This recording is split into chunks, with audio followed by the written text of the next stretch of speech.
Hi, I was watching these videos from a robot manufacturing company. I think they call themselves Boston Dynamics. Anyhow, there are other robot making companies in Japan. Japanese like robots a lot, and also there's a lot in China too.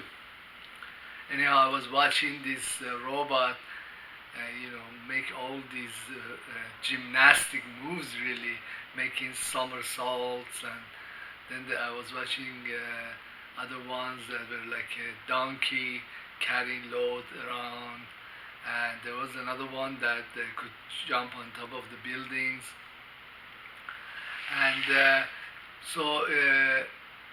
I saw other one that they were really this the robot was jumping, it was sliding over obstacles, loading up crates. Well, this is all the motions and all the things you need for many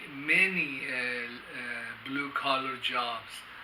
Uh, so if a robot has such range of motion, such dexterity, uh, it could do many work, many different kinds of works. It could do production work, like work in a factory. It could, serve food in restaurants. It could become a caretaker. This is all blue collar labor. It could clean up in the yard, do house chores. I don't think there is any kind of labor that the robots won't be able to do today or maybe tomorrow. And this really brings out a different kind of topic too. Couple of topics. One of these is that uh, once, or maybe they have already figured out, the manufacturers discover that, hey, there is these robots. You make a one-time investment, and you have very cheap labor, 24 hours a day to make anything, to make shoes, to make pants, to make screws, to make machine parts. All you need is lubrication and electricity and a one-time investment. And then United States, even though the manufacturing is on the decline, things could change dramatically overnight. we could uh, we could start making anything because the cost of production has plummeted. Many products are nothing but a fancy, prettified form of labor. And there were many industries in the 50s and 60s, and they had to use local labor, Americans, and then they figured out, hey, we have all this cheap labor in China or Vietnam, so they shipped these industries over there. But what can happen? I think this is probably, or most probably, what will happen is that there will be mirror kind of industries that will spring up here. Anything that you can make a couple of dollars from, then we put a robot to make that. I think that many politicians, they worry too hard. I was watching Gregory Mannarino, and he thinks that it's so tragic that manufacturing has declined, but it's not, because it can come back overnight using robots. All you have to do is kind of put your mind to it. But this brings out another topic, is that many politicians or analysts, even very good analysts like Peter Schiff or Gregory Mannarino or even Kaiser Report, they are like me. They are older people. They were born, I don't know, in the 50s or 60s, and at that time society was a very different place. Uh, Labor was very important because you had to use labor to make anything, to make planes, to make cars. But the, in our world today, labor is not that important. First of all, there's a lot of labor that's very cheap labor. You could go to Vietnam or Malaysia or Pakistan or India. I could make anything in India at a fraction of the cost here. All I have to do is have the customers. But then what happens if the robotics takes hold and the cost of labor plummets to almost zero? Almost there wouldn't be any wages whatsoever that you could find some sucker somewhere to accept those wages that could compete with the robot that can work 24 hours a day and only needs electricity and occasional maintenance.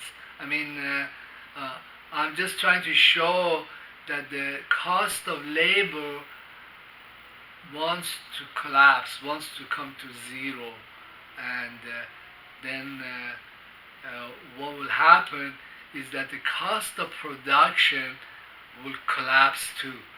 Well, people think that, hey, this can happen. This cannot happen here. This can only happen in stupid places like, Timbuktu. But that's not true.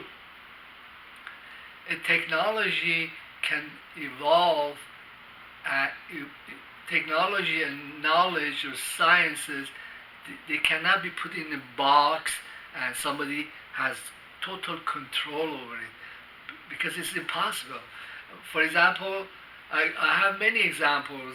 One of them is the drone technology. The United States was thinking, oh, we got all these very fancy drones, and they did spend a lot of money, like Trump says, on research and development, and they developed very nice drones, very high tech. But then what happened is that also electronic warfare technology was evolving concurrently with this drone technology. So the Russians created this electronic warfare system that could jam many drones. This is not the only technology that can screw up drones. There is just hacking, and they gave this technology like nothing to Iran or China or many countries. And then, well, the Iranians they learned the technology and they hacked RQ-170. I think that's the name. It's a very advanced drone. Brought it down, re-engineered it. I don't know. Iran has 1,000 of these babies. I don't know how much it cost the United States to make them. Well, they also shared the technology with Chinese. Well, now I see in their military praise, China has this very advanced drones. They're stealth drones. But this is just one technology.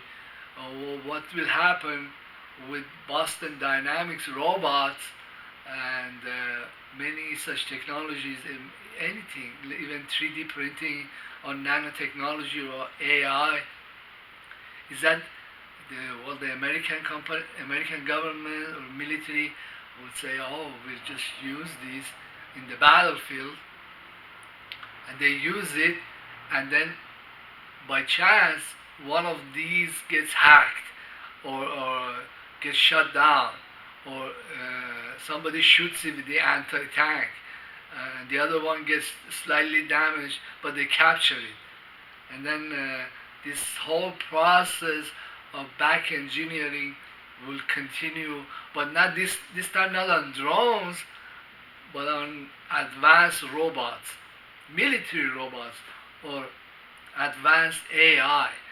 So, keeping technology in a box and preventing other people, other companies, other societies to copy it or get hold of it is impossible.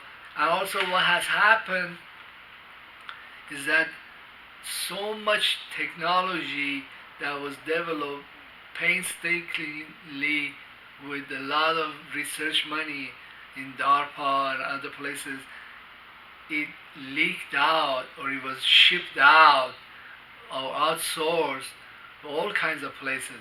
And actually, the places like China or Japan or Malaysia or Iran, they are the pioneers in technological development, not DARPA or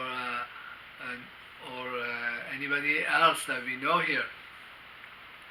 So this the technological evolution has not only been going on, it's also been rapidly increasing, but also is not in the hand of the United States or its allies. It's everywhere. There's one other example is with the planes, passenger planes. I was watching Russian super jets. They are very nice planes. They are lighter and they are much cheaper than Boeing 777 or whatever. And they're selling them like hotcakes. That's what the advertisement said. But coming back to the concept of when the price of labor collapses, then something else happens. Is that the assets or products, whatever they may be, they also, after a lag time, they also collapse. People, they really, really don't want to believe this, but that's really, really true. Well, when Ford was making his automobiles and were pricing them, he was paying some salary, but later on he decided to increase or pay his workers much better. Some of the workers were telling him that, well, if we are getting these low wages, then who's gonna collect these wages and buy your car? Because we can't afford this car. Who's gonna be? Well, society is nothing but a collection of these people. Some work as a teacher, some work in factory, some as a janitor. Well, if somebody comes up, or which they have already come up with robots that can do somersaults and do all the janitorial work within 2 hours, and then there are robots that can do somersaults and teach all the kids. They are very safe. And then robots that can do somersaults and do nursing, and you get my picture, which means there's like millions of humans. They're gonna their income is gonna also collapse to near zero, and then that brings out another disaster that you have to really think how to avert these. You can't be stupid. You can't be a politician that grew up in the 50s and 40s and you are using very old models of society. You cannot reason the next step. These models, they don't work. And when the price of labor collapses, it will result in a deflationary collapse of every product you can imagine. Refrigerator or a car, because somebody has to take out their checkbook and buy that car. Somebody has to have wages or income and buy that refrigerator. Okay, so what happens when that happens?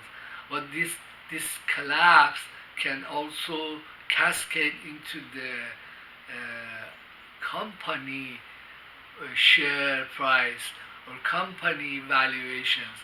Okay, imagine you have a company is like a Ford Motor Company, makes all these nice cars, but the prices of these cars and cost of production and the profit margin are based on a model that was developed in the 50s and 60s, and the consumers are used to like paying $15,000 for this car. Okay, what happens when when there is all this competition, there is all these companies springing out in all kinds of places like China, Brazil, that they use these robots to make the car. Well, they'll have a car that's similar to yours that you're trying to sell locally for $15,000, but they made their car for $2,000, and then they'll be happy if they sold it for $4,000. Okay, because that's still 100% profit margin. Well, what I'm saying is that the the price of assets, including the company's share prices or the valuation of the company, also collapses because there is competition. And this competition exists not only for United States companies, but also even for companies in China. Companies in China that make loom and T-shirts, and their cost of labor is minimal because they hire peasants and pay them $2 a day.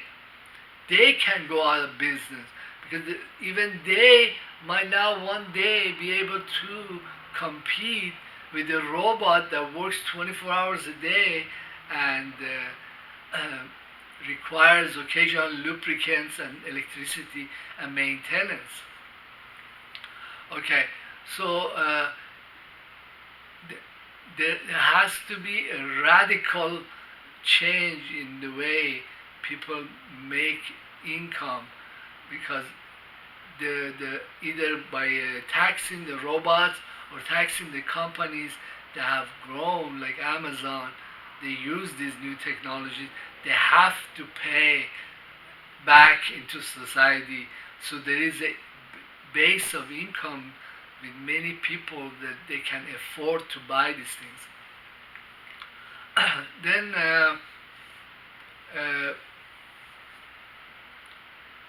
this evolution, it will result in a tremendous abundance of everything you can imagine at extremely reduced cost, but also it will result in a lot of violence in society, because people are not used to thinking in these mathematical terms or try to project based on technologies that are coming online what will happen next year, because they're all like me, they're dinosaurs, and they grew up in the 50s and 60s, and they're used to to these older models.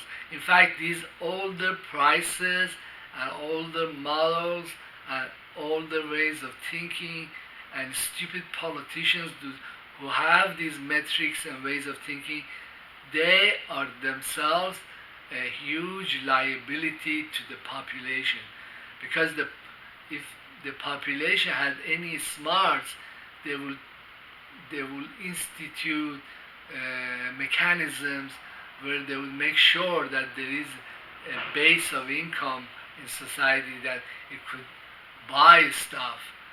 Anyhow, I'm also studying some law, and I was looking at some cases, and this has to do with workers' compensation, which is now, I think it's a state program now.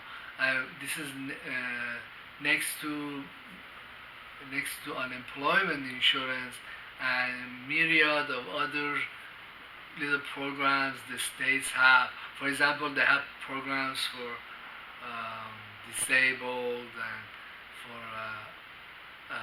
for unemployed, for chronically sick people, stuff like that. Uh, but the compensation, workers' compensation, is actually a pretty expensive program. But that it kind of points to the fact that human labor is extremely expensive.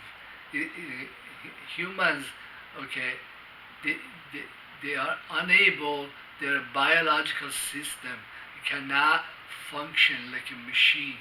Okay, at some point in the manufacturing evolution, the owners of factories or companies, they could coax people to mimic the action of the machinery.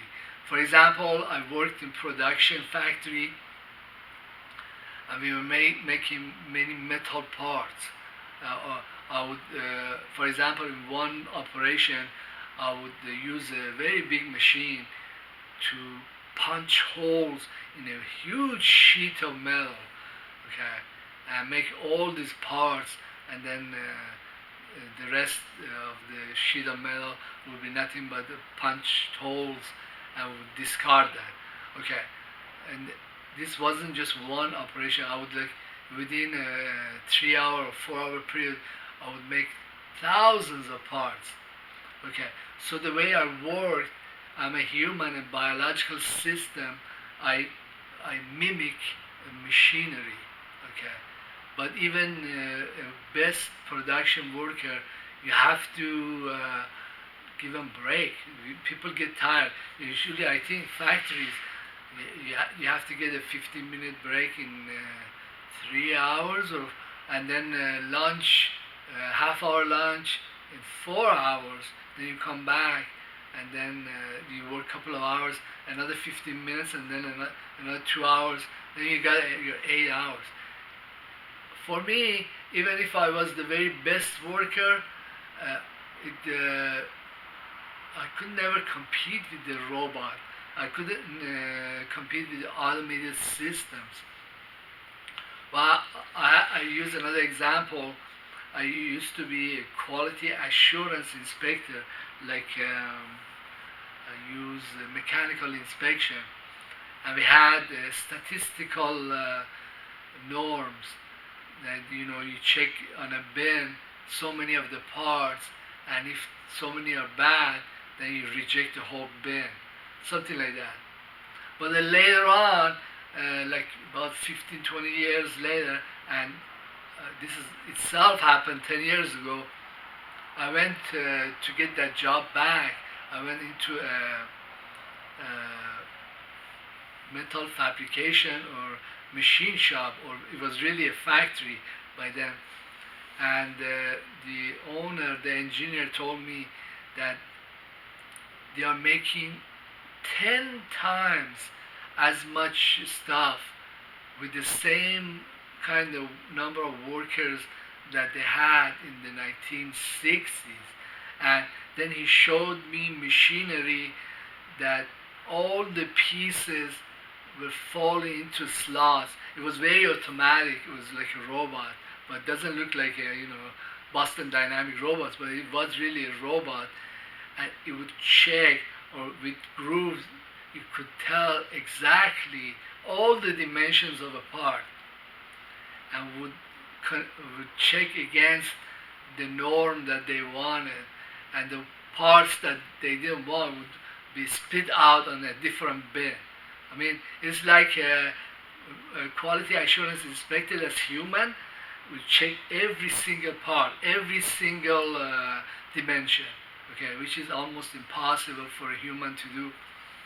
So what I'm saying is that uh, this abundance is coming, is something is not to be feared, but then you just have to do things differently. That humans can do other things that like waste money, waste resources. If there's a lot of resources that are generated, what humans uh, can can use that, or they can receive it almost free. Okay, So there's nothing wrong with abundance. There's nothing. It's only these perception and models that our stupid politicians have. Well, even very good analysts, they cannot think like that. It's the same problem happens in quantum physics, that many very good physicists, they are reductionists. They're used to this system of dissecting the frog, looking at the relationship between the frog's body and leg, and writing some equations for that, and then going on, and then adding up all these relationships and equations, and then constructing a hypothetical or model frog. But a model frog, it can never be like a living frog. Well, the poor frog, if it did that, I don't know how much technology you need to put him back together. I don't think it will live. But the totality of the frog is always greater than the sum of all these mathematical relationships. So many physicists are unable to think in a universe that's not local. It's a whole thing matters. Like a whole thing is programming this one hydrogen atom. Okay. Well, really, after the quantum physics, you can only think about the universe in metaphysical sense. Well, this is the same with the economics, but after a certain amount of technological advancement, when we are in a zero marginal cost society, you cannot think in these older systems like capitalist or socialist. You have to think in a different way. Society could be, economics could be very different. It could be, our economics could be based are things that no matter what happens, they retain their scarcity. Okay, like for example, like scarcity could be musical creation or spiritual experiences and relating that, or it could be very fine discoveries in mathematics, or it could be cryptocurrency that can resist attacks by a quantum computer. You need scarcity for capitalism. If you don't have a scarcity, if there are machines, there are AI, and they are everywhere, there is no scarcity, you can make everything for a penny, then you cannot have capitalism or markets, because this is the driving engine of capitalism. Well, many analysts that are smart, like Kaiser Report, they gradually, step by step, they're coming to these conclusions, but that's a very painful deductions. You have to sit and figure out every aspect of it until you figure out, hey, this system is really dead. But anyhow, well, if you could understand my lectures, you really have to wonder why you don't have your own PhD. Okay, so you need a real good smarts for this. Well, thank you very much for putting up with me. Please leave comment, don't be shy, and subscribe.